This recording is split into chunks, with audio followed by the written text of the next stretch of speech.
Students, आज का जो हमारा टॉपिक है वो है RH ब्लड ग्रुप सिस्टम। ये जो ब्लड ग्रुप सिस्टम है ये बेसिकली जो ABO ब्लड ग्रुप सिस्टम है उसको पॉजिटिव और नेगेटिव साइन में जो है वो तब्दील करता है।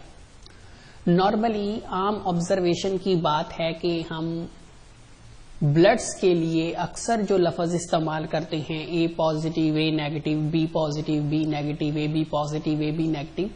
तो पिछले लेक्चर में हमने सिर्फ AB और O ब्लड ग्रुप सिस्टम पढ़े थे। तो ये पॉजिटिव और नेगेटिव जो हैं इनका क्या जो है वो कॉन्सेप्ट है, तो वो बेसिकली जब हम ये लफ्ज इस्तेमाल करते हैं A पॉजिटिव, A नेगेटिव, तो हम एट ए टाइम दो ब्लड ग्रुप सिस्टम्स जो हैं उनकी बात कर रहे होते हैं। ABO ब्लड ग्रुप सिस्टम की बात भी कर रहे होते हैं और साथ ही हम एक दूसरे ब्लड ग्रुप सिस्टम की भी बात कर रहे होते हैं जिसे हम RH ब्लड ग्रुप सिस्टम का नाम जो है वो देते हैं। तो आज का हमारा टॉपिक भी RH ब्लड ग्रुप सिस्टम ही है। तो बेसिकली ये जो ब्लड ग्रुप सिस्टम है ये हमें ये बताता है कि आया कि जो ब्लड ग्रुप है वो पॉजिटिव होगा या नेगेटिव होगा। तो दिस ब्लड ग्रुप सिस्टम अगर हम यहाँ पे देखें तो वो कहता है ABO ब्लड टाइप जो हैं, कि जो हमने ब्लड टाइप्स पढ़ी थी ABO ब्लड ग्रुप सिस्टम में A है, B है, AB है और O ब्लड ग्रुप, ये जो टाइप्स हमने पढ़ी थी, they are further differentiated into positive and negative sign. तो ये जो डिफरेंट ब्लड ग्रुप्स होते हैं इनको हम पॉजिटिव और नेगेटिव साइन के साथ भी डिफरेंशिएट करते हैं। जैसे A positive, A negative, B positive, B। अब B पॉजिटिव और B नेगेटिव एक दूसरे से डिफरेंशिएट हैं, साइन की बेस पर डिफरेंशिएट हैं। अब ये जो पॉजिटिव और नेगेटिव साइन जो हम AB ब्लड टाइप्स के साथ लगाते हैं ये किस चीज पर बेस करती हैं? हमें कैसे पता चलेगा कि किस ब्लड टाइप जो है वो पॉजिटिव होगी, कब ब्लड टाइप जो है वो नेगेटिव होगी, कब B ब्लड ग्रुप जो है वो पॉजिटिव होगा, कब B ब्लड ग्रुप जो है वो नेगेटिव होगा? तो ये चीज जो है इट डिपेंड्स, ये किस डिपेंड करती है किस पर? अगेन एक और एंटीजीन पर। ABO ब्लड ग्रुप सिस्टम जो था वो भी एक एंटीजीन पर जो है, एंटीजीन्स पर बेस्ड था। इसी तरह ये जो पॉजिटिव और नेगेटिव साइन जो है ये भी एक एंटीजीन पर बेस करता है जो कि अगेन रेड ब्लड सेल पर ही मौजूद होती है। तो रेड ब्लड सेल पर दरअसल A और B एंटीजीन के अलावा रेड ब्लड सेल की सरफेस पर एक और एंटीजीन भी मौजूद होती है जिसे हम RH एंटीजीन का नाम देते हैं। इसे RH फैक्टर भी कहा जाता है, RH एंटीजीन भी कहा जाता है।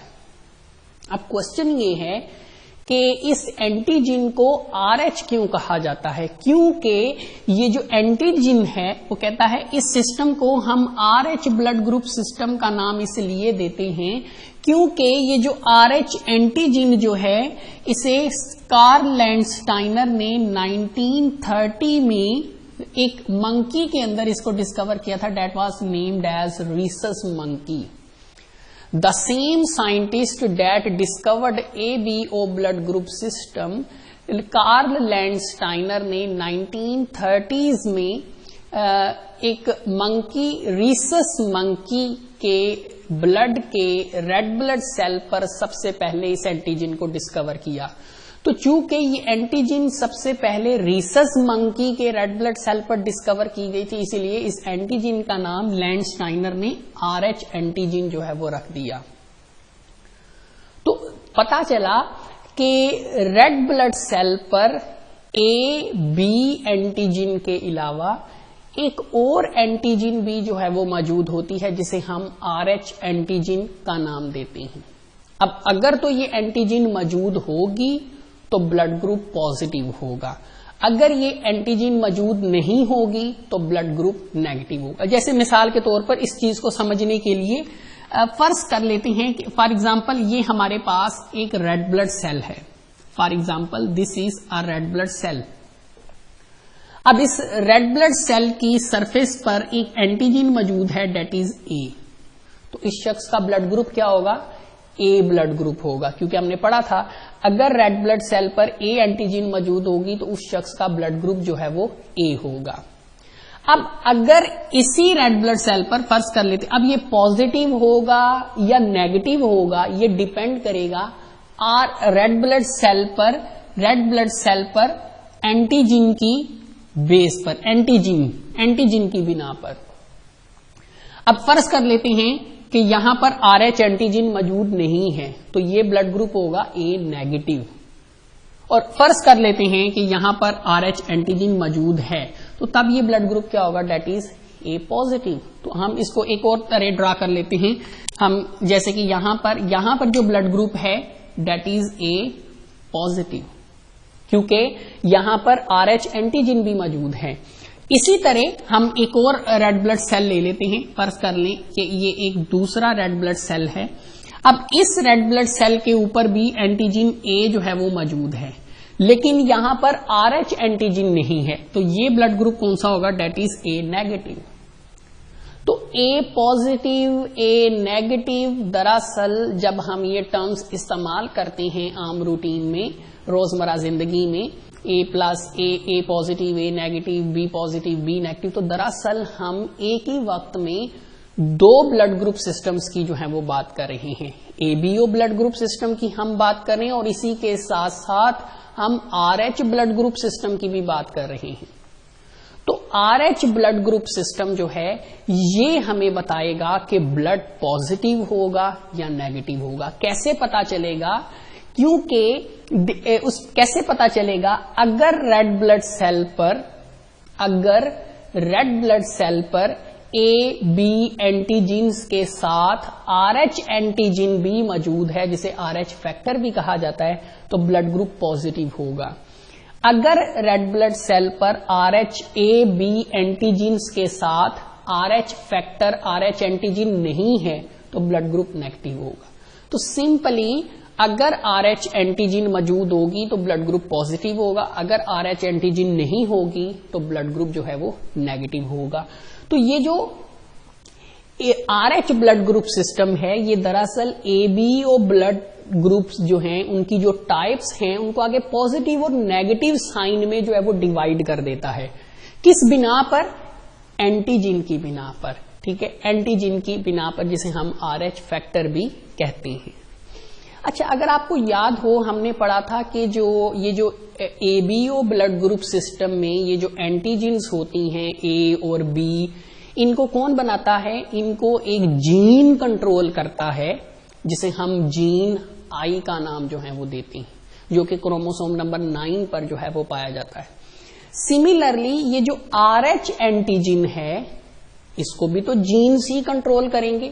जैसे ABO ब्लड ग्रुप सिस्टम में रेड ब्लड सेल्स की सरफेस पर मौजूद ये जो A और B एंटीजन्स हैं इनको जीन I कंट्रोल कर रहा होता है, बिल्कुल इसी तरह रेड ब्लड सेल पर ये जो RH एंटीजन होती है इसको भी तो जीन कंट्रोल करेगा। तो जब जीन्स जेनेटिकली जब स्टडी किया गया तो पता चला कि ये जो RH एंटीजन है इसको 3 जीन्स कंट्रोल करते हैं, 3 डिफरेंट जीन्स कंट्रोल करते हैं। एक gene C, gene D and gene E। अब इसमें जो जीन D जो है, जीन D ये एक लोकस पर पाया जाता है, एक लोकस पर पाया जाता है, और जीन C और E जो हैं ये अल्टरनेटिवली दूसरे लोकस पर पाए जाते हैं। मतलब कि ये जो RH एंटीजन जो रेड ब्लड सेल पर पाई जाती है, ये RH एंटीजन, इस RH एंटीजन की फॉर्मेशन को 3 जीन्स कंट्रोल करते हैं, जीन D, जीन C और जीन E। जीन D जो है ये एक लोकस पर पाया जाता है और जीन C और E ये दूसरे लोकस पर अल्टरनेटिवली मौजूद होती हैं। मतलब कि जीन D एक होमोलोगस क्रोमोसोम के पेयर पर मौजूद होता है और जीन C या E, या तो D के साथ C मौजूद होगा या D के साथ E मौजूद होगा। मतलब कि किसी में C मौजूद होगा D के साथ और किसी में E मौजूद होगा। इस तरीके से जैसे D के साथ ये एक लोकस पर अगर मौजूद है तो हो सकता है दूसरे लोकस पर C मौजूद हो सकता है कुछ पर्सन्स में C की जगह E मौजूद हो। तो D लोकस तो वही है, D तो एक ही लोकस पर जो है वो मौजूद होगा, एक होमोलोगस क्रोमोसोम के पेयर पर मौजूद होगा, लेकिन दूसरे होमोलोगस पेयर पर या C मौजूद होगा या E मौजूद होगा। तो ये अल्टरनेटिवली जो है वो पाए जाते हैं। इन तीनों जीन्स की अगर हम बात करें तो इसमें जो डी लोकस है, ठीक है, जीन डी जिस लोकस पर पाया जाता है उसे डी लोकस कहा जाता है। डी वाला जो जीन है ये ज्यादा इंपॉर्टेंट है एज कंपेयर टू सी और ई, क्योंकि अभी तक इतनी ज्यादा इन पर स्टडी भी नहीं हो सकी। तो फिलहाल जितनी इंफॉर्मेशन अभी तक मौजूद है साइंटिस्ट के पास उसके मुताबिक जीन डी जो है ये ज्यादा इंपॉर्टेंट है। जीन डी जो है, अब जीन है तो अल्टीमेटली दो अलील्स पर मुश्तमिल होगा, तो ये दो टाइप के अलील्स पर मुश्तमिल होता है, ये कैपिटल डी और स्मॉल डी, कैपिटल डी और स्मॉल डी।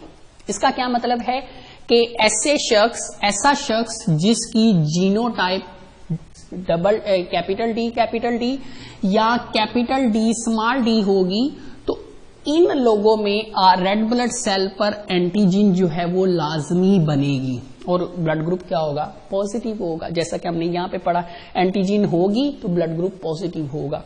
और अगर जीनोटाइप जो है वो स्मॉल डी रिसेसिव होगी तो इस केस में क्या होगा, एंटीजन जो है वो रेड ब्लड सेल पर नहीं बनेगी और यूं ब्लड ग्रुप जो है वो क्या होगा, that will be RH negative. तो कैपिटल डी जो कि यहां पर आप देखेंगे यहां पर ये कंप्लीट डोमिनेंस है कि कैपिटल डी जो है स्मॉल डी पर जो है वो मुकम्मल तौर पर डोमिनेंट है, लिहाजा कैपिटल डी अपने आप को एक्सप्रेस करता है। तो इसका मतलब जो कैपिटल डी है ये एंटीजन को बनाने के लिए इंफॉर्मेशन रखता है, जबकि स्मॉल डी जो है ये एंटीजन को बनाने के लिए इंफॉर्मेशन नहीं रखता, क्योंकि ये रिसेसिव होता है, ये एक्सप्रेस नहीं कर पाता, जिससे एंटीजन नहीं बनती।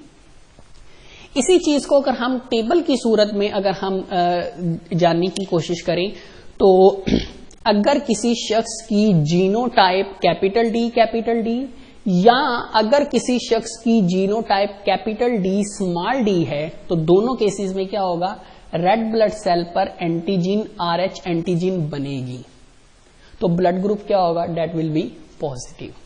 और अगर जीनोटाइप किसी शख्स की स्मॉल डी है तो दोनों केसेस में क्या होगा, इस केस में क्या होगा, एंटीजन रेड ब्लड सेल पर नहीं बन पाएगी और यूं ब्लड ग्रुप क्या होगा, नेगेटिव होगा। अब अगर आपको याद हो ABO ब्लड ग्रुप सिस्टम में हमने पढ़ा था कि ब्लड में एंटीजन्स के साथ साथ एंटीबॉडीज भी पाई जाती हैं।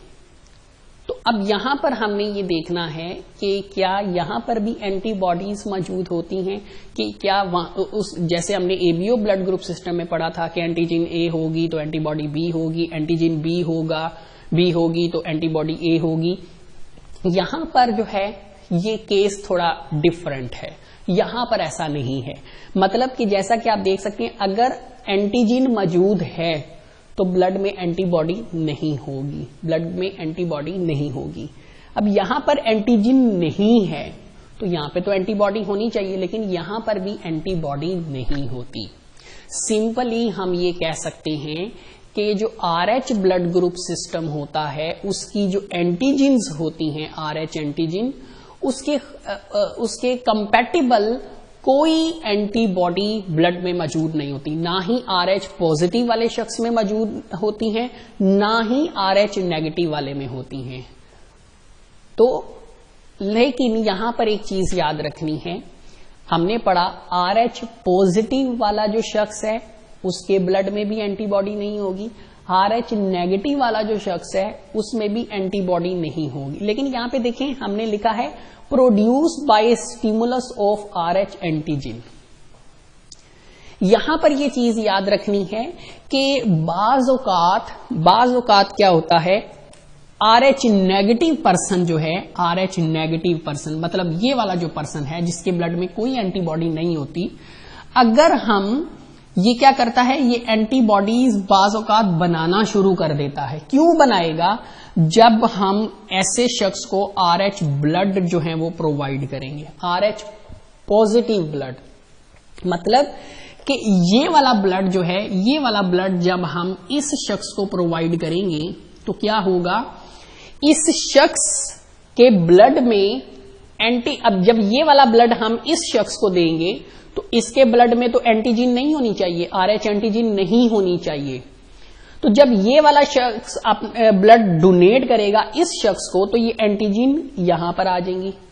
तो जब देखा ये गया है कि RH नेगेटिव वाला पर्सन जिसमें नॉर्मली कोई एंटीबॉडी नहीं होती, RH एंटीबॉडी नहीं होती, अगर इसको कोई RH एंटीजन वाला ब्लड दिया जाता है तो ये क्या करता है, ये RH नेगेटिव पर्सन उस एंटीजन के खिलाफ एंटीबॉडीज बनाना शुरू कर देता है। और यही यहां पे लिखा गया है, एंटीबॉडी नॉर्मली तो नहीं होती, लेकिन अगर RH एंटीजन दी जाती है पॉजिटिव ब्लड ट्रांसफ्यूज करके तो ये एंटीबॉडीज बनाना शुरू कर देता है।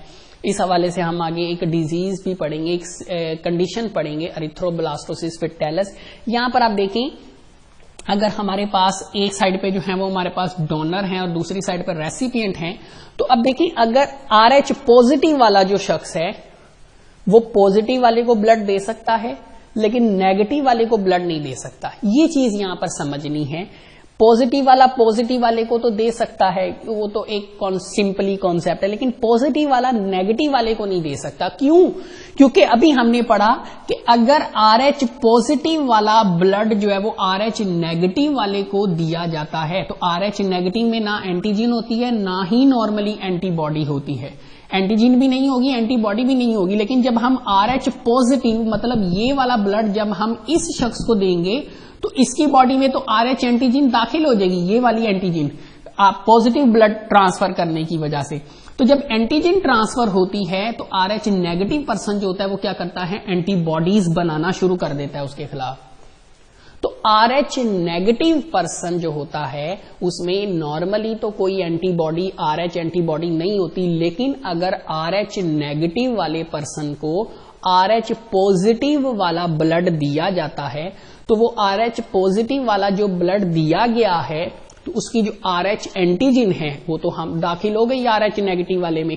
तो RH नेगेटिव वाला जिसमें नॉर्मली कोई RH एंटीजन नहीं होनी चाहिए, तो जब हम RH एंटीजन प्रोवाइड करेंगे तो RH नेगेटिव पर्सन की बॉडी जो है वो उस एंटीजन के खिलाफ एंटीबॉडी बनाना शुरू कर देगी, RH एंटीबॉडी बनाना शुरू कर देगी।